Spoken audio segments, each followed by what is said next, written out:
کیا عورت کو سسر سے پردہ کرنا چاہیے، اور اگر شوہر مر جائے تو کیا سسر نامحرم ہو جاتا ہے؟ کیا وہ نکاح کا پیغام بھیج سکتے ہیں؟ نہیں، سسر ہمیشہ کے لیے محرم ہی رہتا ہے، باپ جیسا ہی رہتا ہے، اسی طرح ساس ہمیشہ کے لیے ماں جیسی ہی رہتی ہے۔ میاں بیوی کا نکاح جس دن ہوا، ابھی رخصتی نہیں بھی ہو، تو بس ان دونوں کے ماں باپ ایک دوسرے کے ماں باپ بن گئے، تو اس لیے سسر سے پردہ بھی نہیں ہے۔ لیکن اگر سسر بالکل جوان ہے اور بہو بھی بالکل ینگ ہے، جوان ہے، تو اگر وہ پردہ کر لے تو برا بھی نہیں ہے، یہ کوئی ناجائز بھی نہیں ہے۔ سعودیہ کے بعض علماء کا یہی فتویٰ ہے، اور اس زمانے میں جو حیا اور تقوی کے زیادہ قریب ہے وہ بھی یہی ہے۔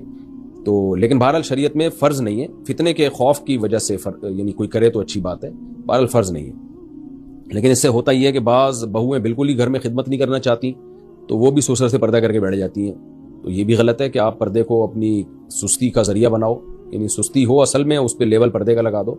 تو بہرحال سسر ہے باپ کی جگہ ہی محرم ہے، نامحرم نہیں ہے، لہذا شرعاً اس سے پردہ واجب بہرحال نہیں ہے۔ لیکن اتنی بات خوب اچھی طرح سمجھ لیں، بار بار بتاتا ہوں، سسر سے ہاتھ ملانا جائز نہیں ہے۔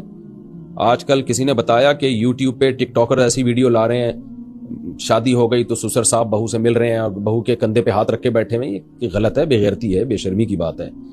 ٹھیک ہے، بیٹی بیٹیوں کی طرح ہے، لیکن بہرحال سگی بیٹی تو نہیں ہے، تھوڑا سا ریزرو رہیں اس سے آپ۔ یہ ہمارے سوسائٹی میں یہ کلچر بھی نہیں ہے ایسا، اور پھر میڈیا پہ لا کے اس کے کیمروں میں آپ دکھا رہے ہیں اور لوگ بھی کہہ رہے ہیں ماشاءاللہ ماشاءاللہ۔ بھائی جان بہو ہے، وہ آپ ریزرو رہیں اس سے، سر پہ ہاتھ رکھیں بس بیٹیوں کی طرح، کہ بیٹی ہے ہماری، باقی یہ نہیں کہ اس کے کندھے پہ ہاتھ رکھا ہوا ہے، سیلفی بنا رہے ہیں، اس سے مصافحہ کر رہے ہیں، اس کے ہاتھوں میں چوڑیاں چڑھا رہے ہیں۔ شرم اور حیا بھی کوئی چیز ہوتی ہے؟